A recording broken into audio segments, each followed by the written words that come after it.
Fellow auto detailers, welcome to the show that features interviews with today's most successful auto detailers. This is the Auto Detailing Podcast. Here's your host, Jimbo Balaam.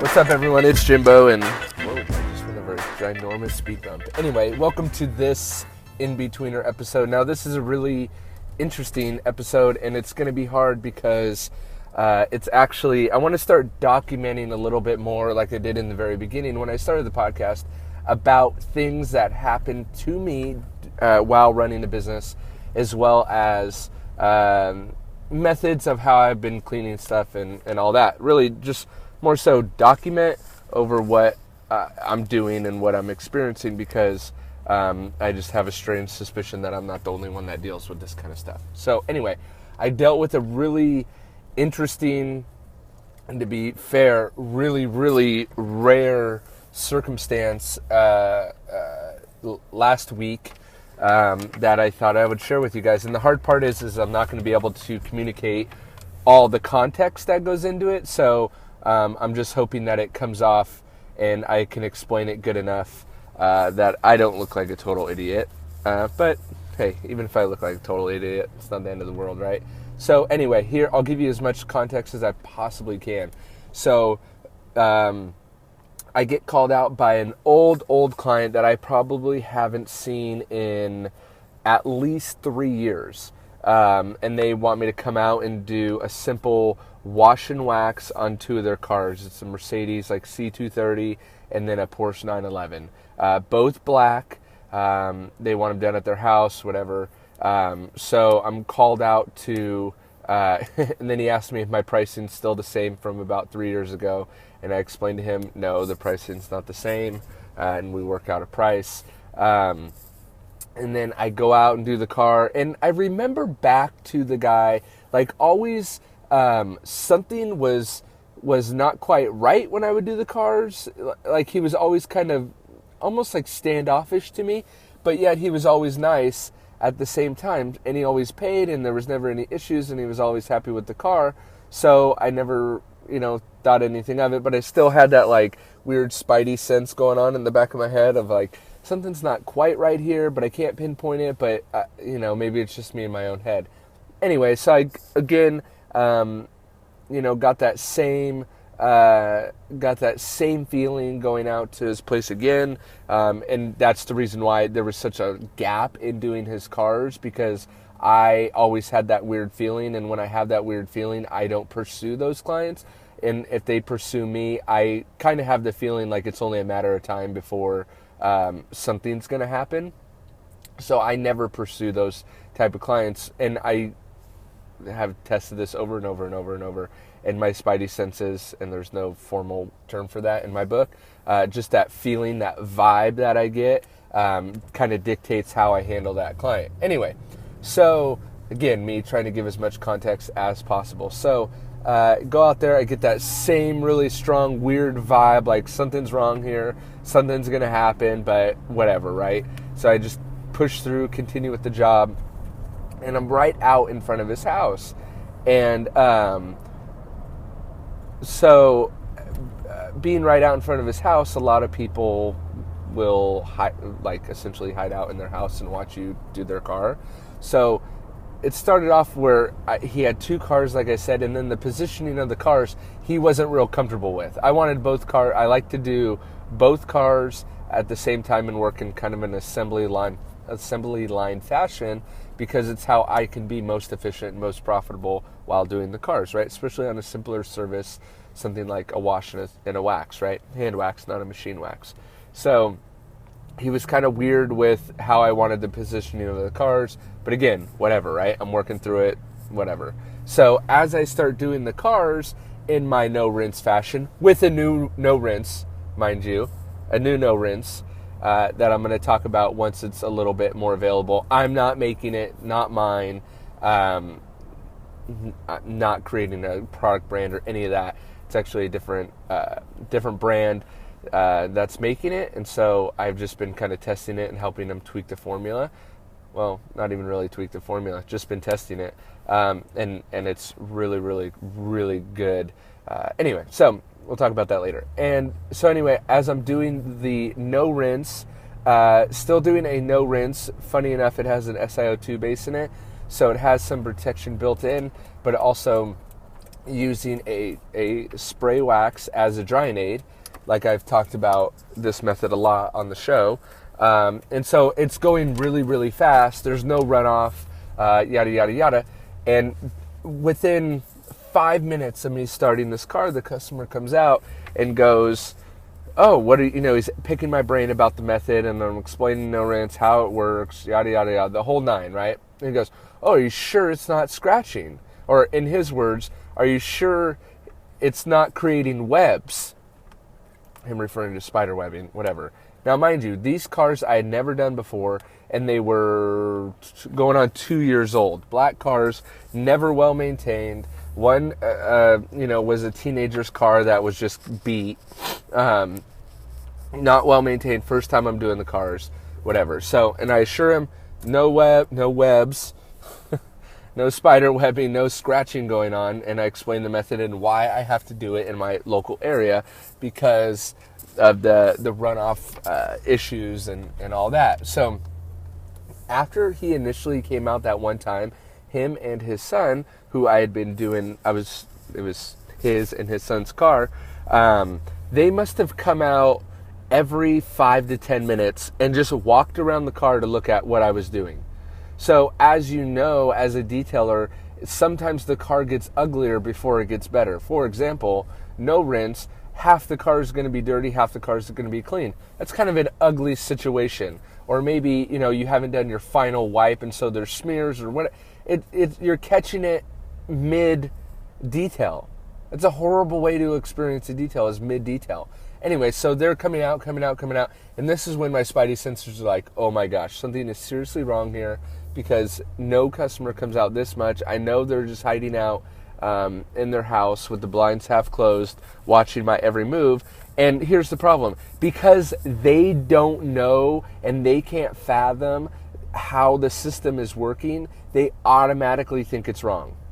So instead of trusting me as the detailer that I'm going to deliver the best product to them possible, they automatically think that I'm wrong and that they're the experts. And the funniest part about it is that in the 911, the guy actually had buffer trails and swirl marks and stuff.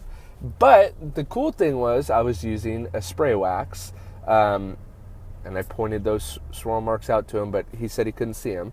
I was using a spray wax, another spray wax that's been developed and I've been testing, that actually will fill in minor swirls, spider webbing, stuff like that. Minor stuff, perfect for wash and wax, right? Fills in a little bit for a maintenance client, makes the car look really great, and it's hiding some of the defects. It's hiding it, but for a wash and wax, it's perfect. Wow, this episode's going to be way longer than I thought.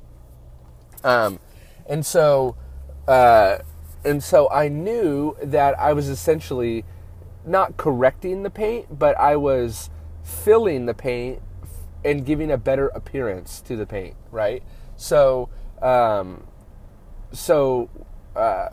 with that said, it was like I knew that I was producing a better result, especially on something just a wash and a wax, a better result than he would have got if I would have delivered anything else. I'm using a rinseless with SiO2 in it and a spray wax that's filling a little bit. Protection's there, filling is there a little bit, but it's all good because I'm still giving him the protection and yada, yada, yada. So after he comes out 4 million times, or it felt like 4 million times, he comes out and goes, I'm about halfway through the details, and he goes, hey, the cars look worse. And I was kind of like really caught off guard because I had done the paint work, cleaned the glass, working on the rims. I was going to do the rims, then I was going to move on to the interior. About an hour in on both, for both cars. And so I go, what do you mean they look worse? Dumbfounded because I'm really confident in the products that I was using, knowing that I was delivering on the protection and the gloss and hiding the imperfections in the paint that I didn't cause, but that were there that he didn't want to pay to get removed correctly. right? So I actually, without a shadow of a doubt, know that I'm delivering on a result that is 100% better than what he currently has. And I've had a ton of experience with these products and worked directly with the people that are making it. So I know I'm delivering on this product, and I'm getting to the punchline here, which is, what do you do when a customer says that you're delivering a product that's worse than they originally had? Because in this situation, it's just a simple wash and wax, but sometimes it's not that simple. Sometimes you're doing a full paint correction, and the customer complains that the car looks worse, or that the car isn't as good as they expected. And how do you manage those expectations? So in this case, as soon as he says the cars look worse, I immediately stop what I'm doing, because we have a serious problem. If I'm not done, which is one of the problems, I'm not done, and he's critiquing the work not being done, which is an issue. But if he thinks I'm doing something worse, that becomes the sole issue that we need to work through immediately before I move forward. Because if I move forward, I'm wasting my time and his time, because he's not going to be happy with the end result, and that's an issue. So with that said, I'm very open and transparent, because I've dealt with enough crazy customers in my almost 10 years of running a business that I don't know what it's called, but I have my span of dealing, I can't even think of the word, but my patience for dealing with them is very, very, very low, because I found out that if a person is already unhappy in their mind, it's extremely difficult to convince them otherwise. So I knew to stop right away and figure out the issue at hand, which was, he thought it was worse. But being confident in the products that I use and knowing how they function and trying them in off-label uses and all that stuff, I knew the limitations of the product, but I also knew what to expect from the product.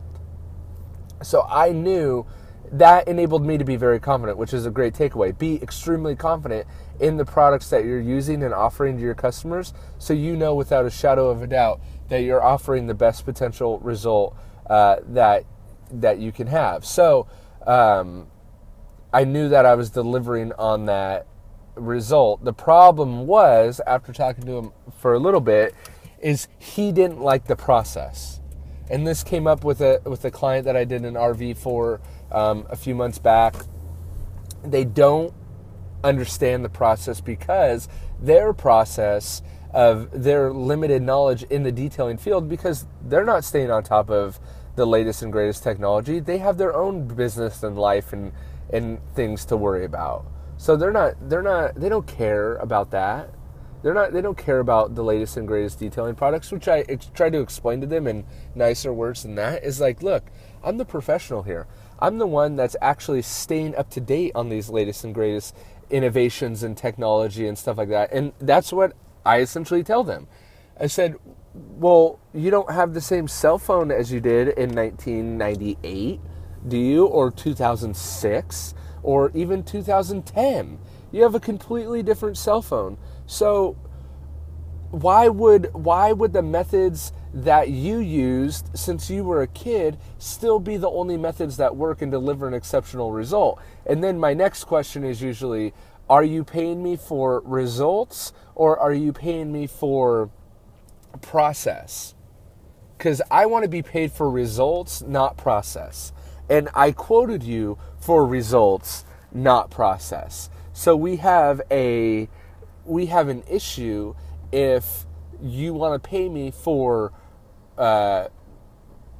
system, because I'm going to charge you differently than I would for charging you for a result, because a result should be what you're paying me for. And honestly, I only want customers that want to pay me based on result, not based on systems. So he said, well, I don't really like your system, and I think that, yada, yada, yada. And through talking with him, and of course not being a jerk about it, I found out he wanted to pay me for the system, not the result. Because what's interesting is that he would have got a worse result he would have got a worse result with a different method. So it's like, dude, you would have got a worse result, but the method that you wanted, and you would have been more happy with it. And I didn't do it that black and white to him, but after talking with him and figuring out, you know what, he wanted to pay me for a different process that I don't do because I would have charged him double, to be fair, I'm walking away. And in fact, that was his idea. I was going there, and he cut to the chase. He said, you know what, Jimbo, why don't you just stop there? And I said, you know what, I think that's a great idea. I'm going to stop here. I don't want to waste any more, and this is what I did tell him, I don't want to waste any more of your time. I don't want to waste any more of my time. If you were paying me for the process, I would have charged you differently. And so now I'm really working and operating at a loss. And so why don't we just cut our ties here? And yeah, I'll never do his cars again, but that's not the customer I want. So the point here is to try to educate your customer as much as possible, but sometimes at the end of the day, there's nothing you can do because the customer wants to pay you for the process, not the result. And us as detailers are delivering on a result. So a customer that wants to pay you for the process is probably not a customer that you want, because that's a very inefficient process usually because it's old school, okay? And so that is just kind of in my attempt to document a little bit more of what's going on in my life. That kind of stuff doesn't happen that much more, that frequently anymore, but it does happen, you know, being in business for about 10 years and having these clients that I don't talk to for a few years because they just fall off the map and then pop back on, and methods and technologies changes, and I like staying on the cutting edge of that, and some of them don't. So that's that. And this is a perfect opportunity to talk about stuff like this and stuff like when this happens and you need, I know this doesn't just happen to me. If it does, wow. But I know that stuff happens to you guys out there like this all the time. And some of you, because you write in, and I know this, don't know how to handle it simply because you haven't experienced it enough, right? So the reason why I was able to walk away from that situation so fast, not be mad, not be upset, not blow up, not turn it into something bigger than it was, was because of the previous experience that I've had with customers like that. Now, it doesn't happen a lot, but it does happen. And that's the reason why guys struggle, because it doesn't happen frequently enough to know how to handle it without enough time going by, right? So all that to say, what if you could create a group, or what if you could be a part of a group that if something like this happened, you could lean on the experience of other guys, myself, and I don't know, say a group of 25, 50, 100 people that are running businesses across the world, that you could say, hey, this is the situation that I have going on right now, or this is the situation that I dealt with. This is how I dealt it. How would you have dealt with it differently? And see, what it does is it shortens your learning curve. Okay, it extends your experience. It does all these things. So what if there could be a group that was just one aspect of the group? And not only in that group, but you could ask for tips like that. You could ask for products. I'm dealing with this car. What about this marketing campaign? What about Facebook ads? What about Google ads? What about I need a website? I need my website optimized so I'm collecting as much information from my client as possible. And, you know, I want a different phone number on my website so I could track my leads. I want text message, all this different stuff. What if you could get all that stuff in one place? That would be amazing. That would be something that would have really helped me out either in the beginning of my detailing business or even now, because that's what I use. But I get hit up all the time. What website template do you use? What do you do for this? How do I understand that?